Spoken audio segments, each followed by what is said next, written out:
Hi, how are you? The book of the day is George Orwell's 1984. I have read it once before when I was a teenager, when I was 14 or 15, and now I did read it again. The memory that I have about the book was that it was very depressing, very grim, but I didn't remember much about it. But it was compulsory to read at school, so I did read it. But now I read it again because it has been like in the media a lot. People refer to that over and over and over again. And if I have said about the books before that they are wonderful and entertaining and you can really sink into them, this is not that kind of book. If you want to know why people refer to this book and have they read the book at all, if they refer to it, which some of them obviously haven't, then read it, just out of curiosity. But it's for information, it's not for pleasure, and it's not an invigorating book. But you can learn something, and you can pick your brain with it. So in this book, George Orwell describes a whole new world. So there has been a revolution and then the second revolution, and now we are in Oceania, which is a country that is basically British Isles and then a part of Europe. And then there is East Asia and West Asia. Those are the two other countries in the world. The whole time that you read this, it's beneficial to remember that it was written in 1949, so just few years after the Second World War. So this would have been a possible scenario. So this world that George Orwell describes in this is these three big countries. The people that are in this book, the main character, Winston Smith, and his girlfriend, are living in London. And London is London as it has been, but it's quite different. And it's part of this Oceania. And there are certain groups of people. There is hierarchy. So there is this big brother that everybody knows about this book. So he is some kind of dictator, head of the state that has started the revolution, but actually no one has seen him, no one has heard from him, nobody knows if he is alive or not. And it said in this book that, do you think that it matters if he is alive or not, or if he has ever been? Well, there is this big brother, allegedly, and then there is the upper class of the party that have a certain privileges, like a bigger apartments and servants and that kind of things. And then there is a large amount of party members that Winston Smith is a part of, and this girlfriend of his. And then there is a vast mass of proletarians that are somehow like uncivilized and wild people, or they are described like that. So they are ordinary people. They are ordinary Londoners that get married, have children, and live their lives without the party much like meddling to it. But it's said that the party members are the privileged ones and not the proletarians. Although you don't have to read quite many pages when you realize that the proletarians are actually those who are free and the party members are not. Well, there is the hierarchy and the people. And then there are these kind of surveillance systems. There are telescreens in every room, so every person is observed all the time, wherever they go, whatever they do, even in their home, this telescreen. And then, of course, cameras in every public place, as there are nowadays. and you are monitored, so you won't think or do anything that is not in a party's interest. And there is this one, of course, there are many crimes that you can commit. And then there is this ultimate crime, which is a thought crime. So if you think about something that is against the party or plotting against the party, you'll be punished. And the punishment is, of course, hard labor, death, or then you go to be tortured. And the place that people torture, or party members torture each other, is the Ministry of Love. And the name is not what it should be. And that's one of the points in this book. So Ministry of Love does the torturing and interrogation. And then there is, of course, the Ministry of Peace, which takes care of the war. And then there is the Ministry of Plenty, which, well, you can think about the name. And it's not a plenty. It's for shortage of everything. So there is this thought crime, idea of thought crime, and this Winston Smith is, of course, afraid of the thought crime, and because you cannot turn these telescreens off, so they are on all the time, so somebody can look at you any time of the day or night. And he describes that more often these thought crimes are made at night when you sleep, and you say something in your sleep, and then they catch you. Or then there is, of course, the other surveillance system, which is a part of another system, that children spy their parents. So these children that tell on their parents are made as heroes and rewarded for telling their parents. And if you commit this thought crime, or your child tells on you that you have interests beyond the party, then you just vanish. And when people vanish, they don't just vanish from the present, they vanish from the past too. And that's one of Winston Smith's works, or where he works. It's records department. So he works at the records department, and its job is to erase the past. So when something happens now, and it's more beneficial for the party not to remember what it was yesterday, then all the records are cleaned. So newspapers are changed, and books are changed, and maybe even films are changed, so that the story is coherent. So party never does mistake, because we change the past if it doesn't match up with the future. And when you think about it, does it happen today? There is always some kind of a mystery that this book has these horrible sceneries that might happen if somebody gets the power or something like that. But it's already here. Just, when the war in Ukraine started, I read a newspaper article, and the journalists were like fussing around that there hasn't been a war in Europe in 100 years, and I was just like, what? There has been wars in Europe. There has been wars in Ukraine in 100 years or even 50 years. We don't have to go that far back. And for God's sakes, there was the Second World War. It was much in Europe. And there was the Yugoslavian war that was horrifying. And people just forget it. Like it never happened. There was a genocide, for God's sakes. So records department is here already.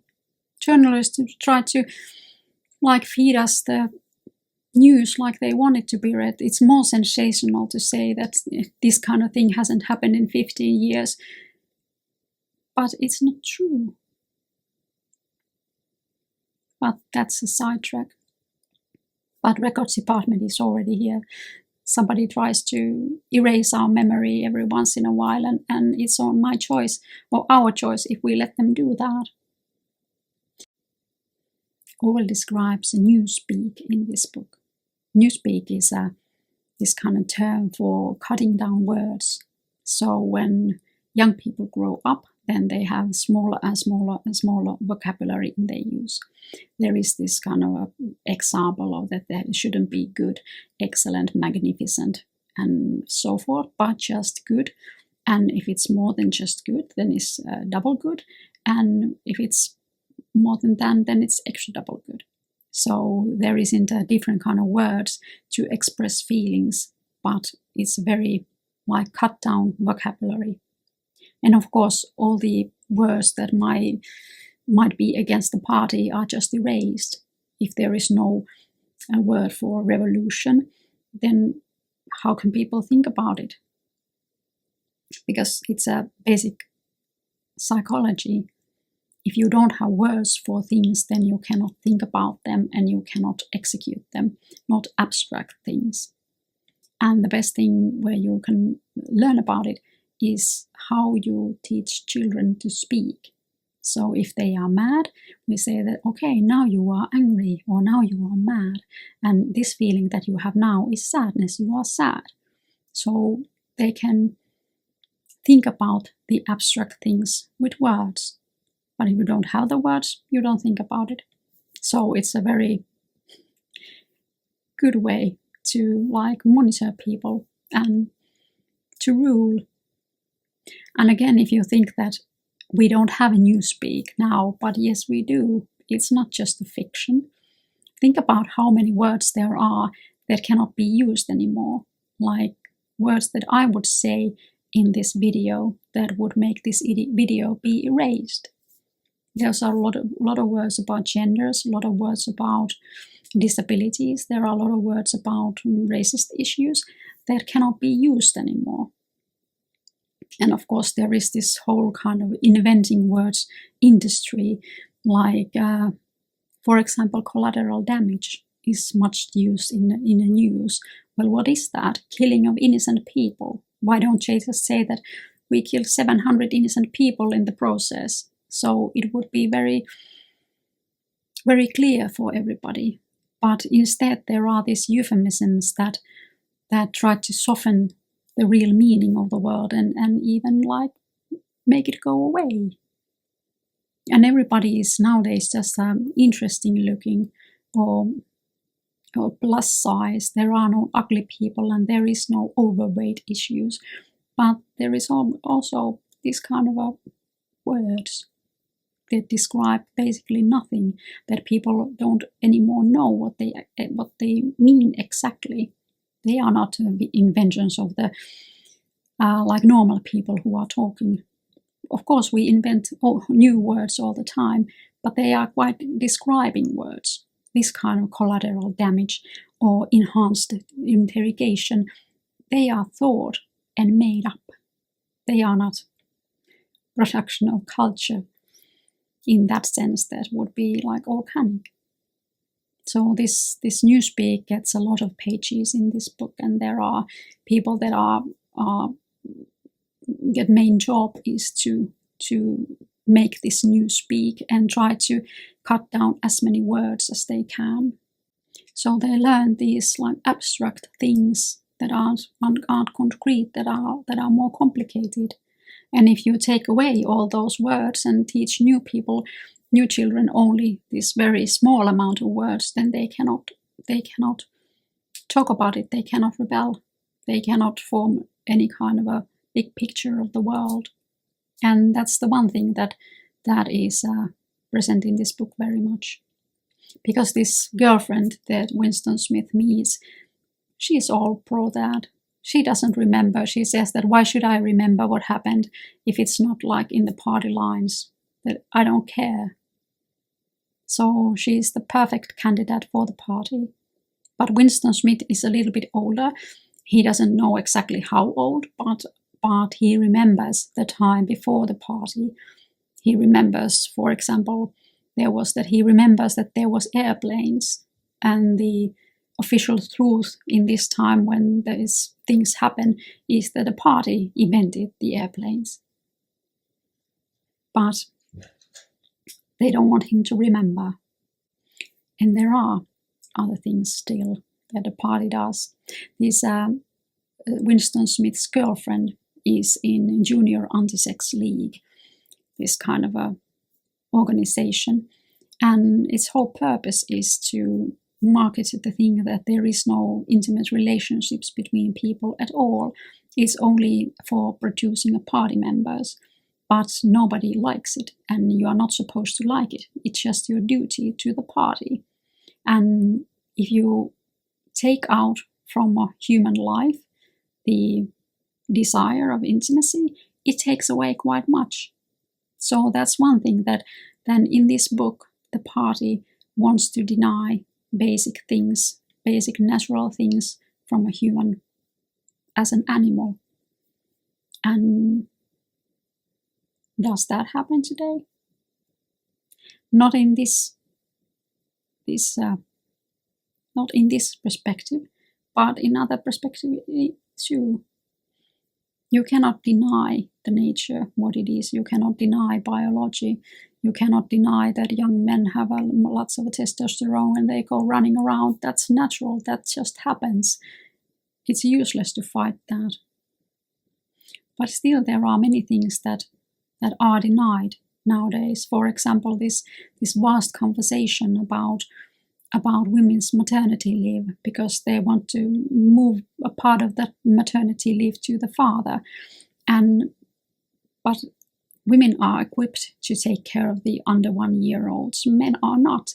So that goes against biology. Vast amount of women don't want to go to work when the baby is 3 months old and leave it to the new father that has no ability to take care of the newborn. And that's just something that everybody who thinks rationally knows. You can wish that dadhood would be as natural as motherhood, but it isn't. And it's not going to emerge from the thin air if you just put them to the paternity leave. It doesn't work that way. And of course, the other thing that is against the nature is to destroy the relationship between mother and father and their children because of the tell your parents heroism. So adults are actually a little bit afraid of their children. And if you want to have children, or if you happen to have children, then you are constantly afraid that they will tell on you and then you'll be vanished. So there are things in this that we can see today. This is not just some form fiction that is far, far away. If you think about this, and this is the basic society, you see it. And one mistake that is often heard of this book is that it would describe the far right. But it doesn't. It said explicitly that the party that is in Oceania is English socialism. And the other this Eurasia, that is the West Asia, is neo-Bolshevism. So there is this socialistic system, this dictator-led socialistic system in every country, all these 3 countries. So it's not a far right, it's a left. And that's, of course, this ideology that everybody does together these kind of things and everybody enjoys together, everybody works together. Yeah, fine. But in this, everybody spies one another too. So that's the too much in common. That is the threat. Nobody wants to live in society where everybody's spying on each other. We saw that in Soviet Union, and we saw it on Nazi Germany. People spying on their neighbors. And this just like takes it further and further and further. Not even further in that aspect, but further than there are other means of surveillance, there are other means of spying, and that's the bigger part. But this is not a nice book. If you have read any books, you know how this ends when you start it, and how these Winston Smith and his girlfriend, they are a little bit stupid.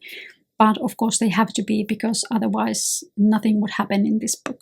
So they have to take risks, and they have to get caught, and they have to everything like that. But I am not trying to like shield what's going to happen in this book for you, because this is not that kind of book. This is not a thriller that you wait, how is it going to end? You know how it's going to end when you have the first 50 pages read. But still, if you want to know, I recommend you to read this book. Of course, there is another book from George Orwell, which is An Animal Farm, and that's a small book, and that's a quick to read. And if you ask me, then it's a better book to read. It's a better language than in 1984, and for that it's more enjoyable reading. And that too tells about political situation very, very well. It's based on Russia after the revolution, after the Tsar was thrown. Then starts the Animal Farm, and it describes well why communism doesn't work.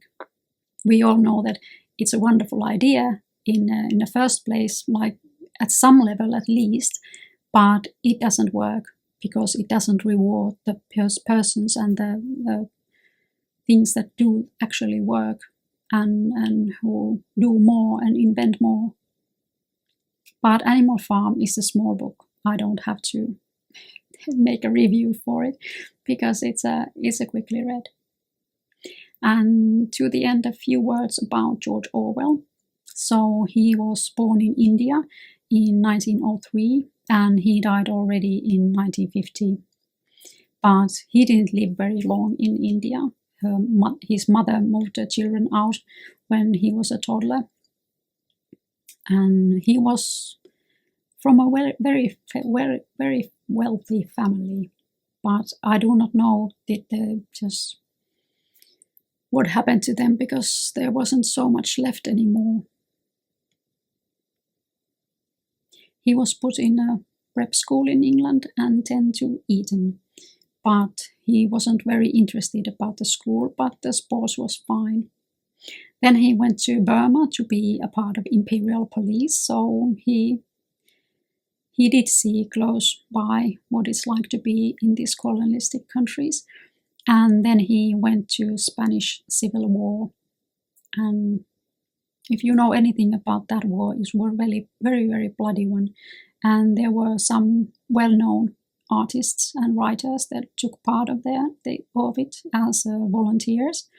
So it was that kind of a exceptional war on that point. There are paintings made from that, and there are books written of that. But he got a bullet on him and was whisked back to England. And after that, he lived in Paris. And as I understand, his aunt funded his living, because he did write, but he didn't make very much money on his writings. But he wrote from the Burma, he wrote from the Spanish Civil War, he wrote The Animal Farm and the 1984, and some not so well-known books. And he died in 1950. So if you decide to read it, happy reading. If you want to read something lighter, then try something that I recommended before, and they can all be found in the playlist, book recommendations or books worth your time. So thank you. I hope you have a great day, and I see you soon. Goodbye.